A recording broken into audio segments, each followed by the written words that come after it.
The rain battered the 20-foot windows of my Seattle loft, but I only heard the voicemail playing on speaker. It was my father, James.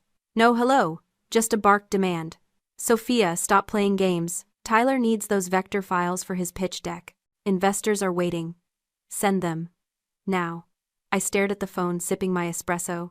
He didn't know I'd moved states 6 months ago. He didn't know I ran a 6-figure agency. He only knew his golden child needed a logo, and I was the help. The audacity wasn't hurtful anymore. It was breathtaking. Drop a comment and let me know where you're listening from and what time it is for you right now. I'd love to know who's part of our community. To understand why I didn't flinch at that voicemail, you have to understand the architecture of my family. I wasn't just the black sheep. I was the glass child. You look right through glass to see the view behind it. For my parents, James and Rachel, the view was always Tyler. Tyler was 26, a self-proclaimed visionary. In our household, being a visionary meant being unemployed with expensive taste. He had ideas, thousands of them. An Uber for dog walkers. A cryptocurrency based on carbon credits. My parents called him a genius. They called me, well, they didn't really call me anything unless they needed tech support or someone to proofread Tyler's investment decks. I remember a specific dinner when I was 22. I had just spent 6 months teaching myself the entire Adobe Creative Suite and front-end coding. I was bursting to tell them I'd landed my first freelance contract. I opened my mouth, but Tyler interrupted. He wanted to talk about his new podcast idea. It was going to revolutionize the wellness industry. My father's eyes, which had been glazed over while I was clearing my throat, suddenly lit up. He leaned in. My mother smiled, that beatific, worshipful smile she saved exclusively for him. It wasn't just rude, it was optical. They were focusing their lens entirely on him, and I was just the empty space in the foreground. That is the trauma of transparency. It's not that they hate you. It's that you don't register as a solid object. You learn to be quiet so you don't shatter. You learn that your value isn't intrinsic, it's structural. I was the window pane keeping the rain out while they admired the golden boy inside. I was the load-bearing wall they drilled holes into to hang pictures of him. My utility was the only thing that made me visible. If I wasn't being useful, fixing the Wi-Fi, editing a resume, lending $50 that never came back, I simply ceased to exist in their reality. But here is the secret advantage of being invisible. Nobody watches what you're building. While my parents remortgaged their souls to fund Tyler's networking trips to Bali trips that resulted in 0 business plans and a lot of sunburn, I was in the attic. I wasn't just playing on my computer. I was studying the market. I was learning the psychology of branding. I was analyzing why businesses failed so I could ensure mine wouldn't. I treated my neglect like a masterclass in independence. They thought I was withdrawn. I wasn't withdrawn. I was in development. I realized early on that love in that house was a finite resource and Tyler had a monopoly, so I stopped trying to acquire it. Instead, I started acquiring leverage. I stopped seeing them as parents and started seeing them as a case study in bad management. They were pouring capital into a sinking asset while ignoring the profit center right under their nose. I became the architect of my own value, and architects don't cry over bad clients. They just wait for the contract to expire. And looking at my father's name on my phone screen, I knew the contract was finally up. While Tyler was burning through $65,000 of my parents' home equity line of credit on a tech incubator retreat in Bali, which mostly involved surfing and Instagram stories about hustle culture, I was securing my Bisitaviri, first micro investments. My seed capital wasn't a handout from the bank of mom and dad. It was $185 for a logo design I bid for on a freelancing site. I did the work at 3 a.m, the blue light of my monitor, the only thing illuminating the cramped attic. When the payment cleared, I stared at the screen. It felt illicit, not because I had done something wrong, but because I had generated value without their permission. I reinvested every cent. I treated my skill set like a compounding asset. Better software, a faster processor, a subscription to market research data. While Tyler was explaining to my father that his app was pre-revenue because the world wasn't ready for his genius, I was scaling. By the time he was asking for a second round of family funding for a platform that didn't have a single line of code written, I was closing $5,000 branding packages. I operated under the name Aura Design. It sounded big, faceless, corporate. Nobody knew the CEO was the 24-year-old girl eating ramen in her parents' attic so she could save for a server rack. Then came the whale, A Fortune 500 tech firm needed a complete UI overhaul. I pitched against agencies with glass offices and espresso machines. I didn't have overhead. I had hunger. I presented a strategy so tight it left no room for argument. When the retainer contract landed in my inbox, $15,000 a month renewable, I didn't call my mother. I didn't pop champagne with my father. I knew better. In their economy, my success would simply be viewed as a reserve fund for Tyler. My profit margins would be seized to cover his losses. So, I made a strategic withdrawal. I used the first month's retainer to sign the lease on this loft in Seattle.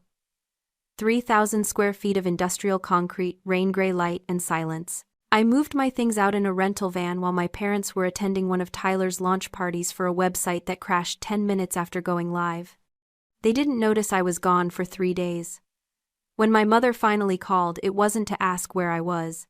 It was to ask if I had seen Tyler's Forbes interview, a paid placement, of course. She didn't ask about my address. She didn't ask about my job. She assumed I was scraping by, just another starving artist failing to launch. I let her believe it. I realized that my anonymity was my greatest asset. I wasn't hiding. I was diversifying my portfolio away from a toxic market.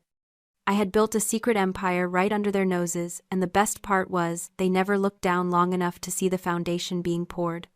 The silence of my loft was shattered not by a celebration but by an interrogation. When I finally answered my mother's call, there was no preamble, no pleasantries. Rachel didn't ask about my new city or my new life. She asked why I was sabotaging the family. According to her, Tyler's revolutionary app, which was still little more than a slide deck and a landing page, was failing to gain traction because the branding didn't pop. It wasn't the lack of a business model. It wasn't the fact that Tyler spent his development budget on a launch party for a product that didn't exist. It was the logo. And since I was the artist, the failure was mine to fix.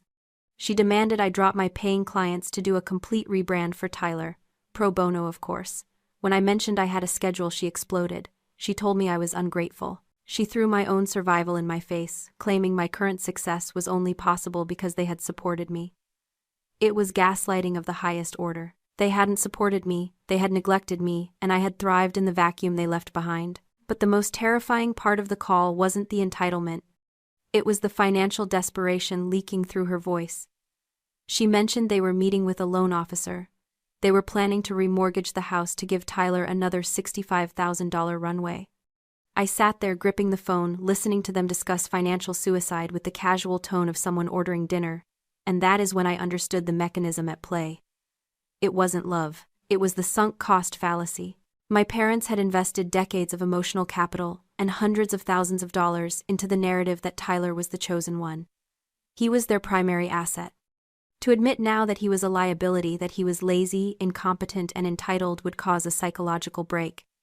It would mean admitting that they had bet the farm on a losing horse while ignoring the thoroughbred in the stable. This was cognitive dissonance in real time. The more Tyler failed, the more money they had to pour in to justify the previous investments. They weren't funding a business anymore. They were funding their own delusions. They couldn't stop. If they stopped, the reality of their negligence toward me and their foolishness toward him would crash down on them. They had to double down. They had to believe that one more check, one more logo, one more loan would finally turn the tide and validate their entire parenting philosophy. I realized then that I wasn't arguing with parents. I was negotiating with gambling addicts, chasing a loss. Logic would not work here. Emotional appeals would not work. They were emotionally insolvent, borrowing against a future that didn't exist. I didn't feel angry anymore. I felt the cold clinical detachment of a surgeon looking at a patient who refuses to stop smoking while on oxygen. I realized that if I wanted to survive this, I couldn't be their daughter. I had to be a creditor. And creditors don't work for free. I didn't answer my mother's demand to work for free. I hung up the phone and opened my agency's billing software. I created a new client profile. Under company name, I typed the name of Tyler's Vaporware venture. Under services, I listed comprehensive brand strategy, visual identity overhaul, and expedited delivery. Then came the price tag. My standard corporate rate for a rush job of this magnitude was $25,000. I didn't offer a family discount. I added a clause requiring 100% payment upfront before a single pixel was moved. I attached the invoice to a standard service agreement, 30 pages of legal protection that I used for Fortune 500 clients, and emailed it to my father. I didn't sign it "Love Sophia." I signed it, Sophia, CEO, Aura Design. The reaction was immediate. My phone lit up with my father's number less than 2 minutes after I hit send. I let it ring 3 times before answering, putting him on speaker while I poured a glass of sparkling water. He wasn't speaking. He was shouting. He called me delusional. He called me a predator. He asked how I could sleep at night, charging my own flesh and blood for a few drawings. I waited for him to pause for breath. When he finally stopped, my voice was devoid of any daughterly affection.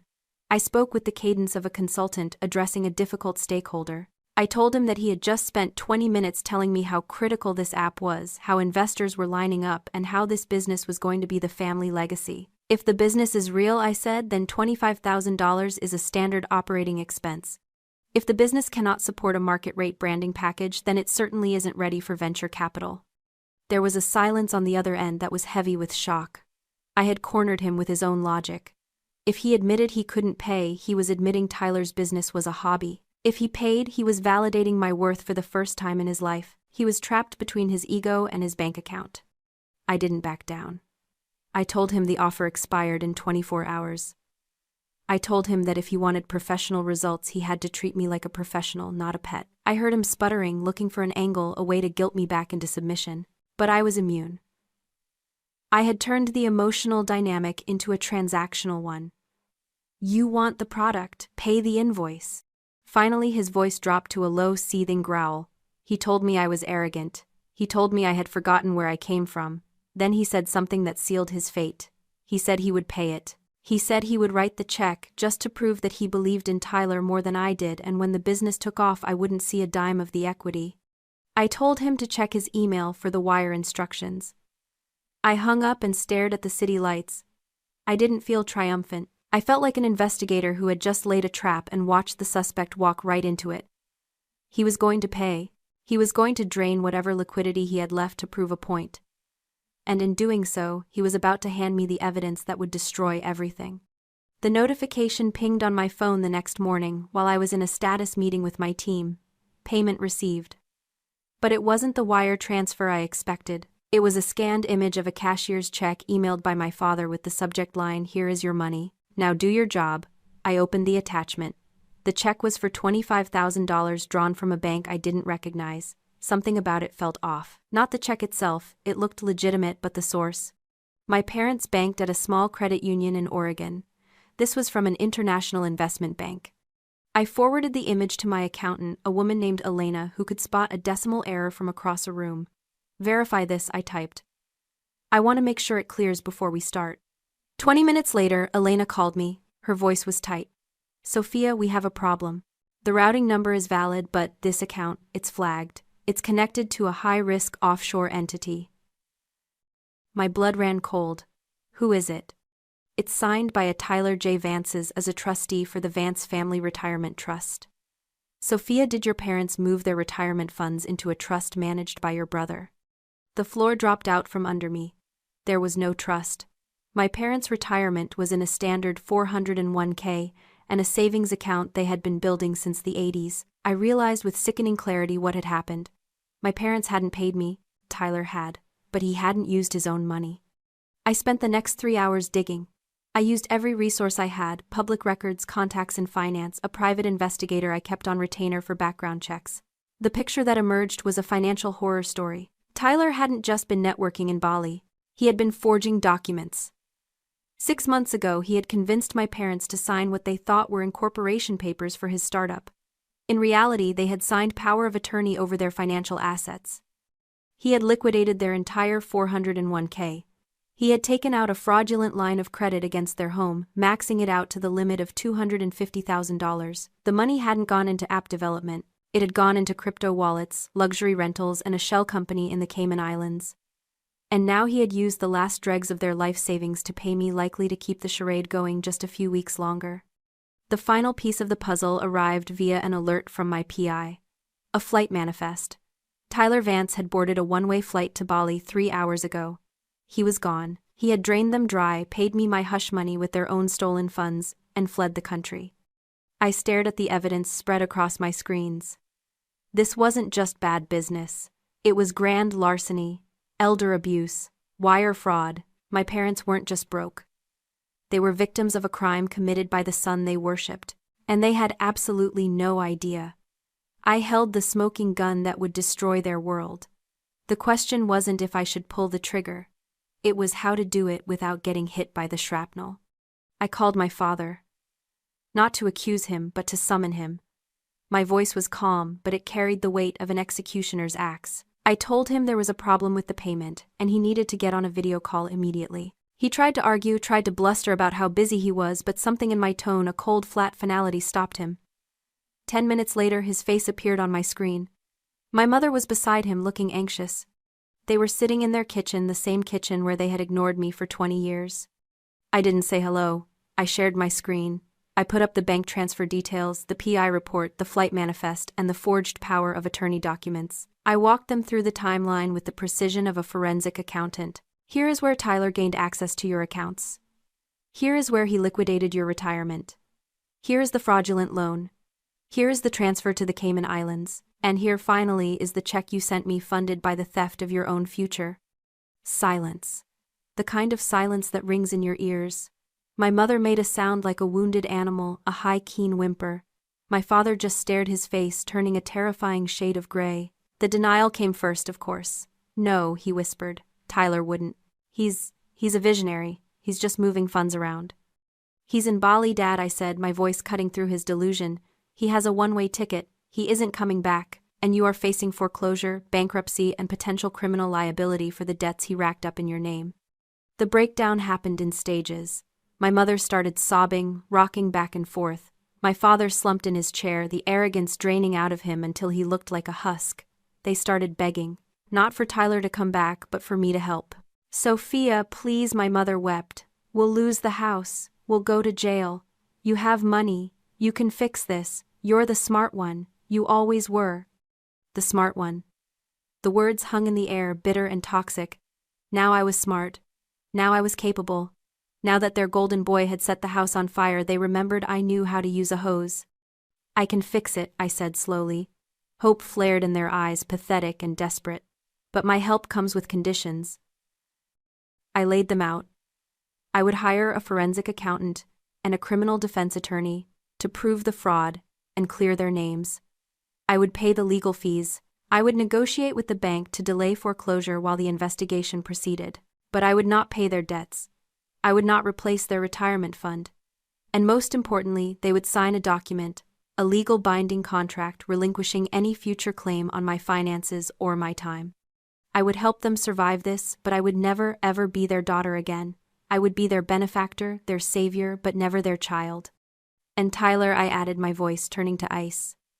You will press charges. You will cooperate fully with the authorities to have him extradited. If you try to protect him, if you send him $1, one text message warning him, I walk away. And I take my lawyers with me. They stared at me horrified. I was asking them to destroy their idol, to choose survival over their favorite son. It was the ultimate test, and we all knew it. My father looked at my mother. She was weeping into her hands. He looked back at the screen at the daughter he had looked through for 28 years. He nodded. Okay, he whispered. Okay. It wasn't a victory. It was a demolition. I had stripped them of their delusions, their pride, and their golden child. I had bought their safety with my own success, but in doing so I had severed the last emotional tie. They weren't my parents anymore. They were just two people I used to know who owed me everything. The rain in Seattle is different tonight. It doesn't sound like a storm against the glass anymore. It sounds like applause. I stand in the center of my loft, surrounded by the quiet hum of the server rack that powers my empire. It has been 3 months since the video call that ended my childhood. My parents are safe.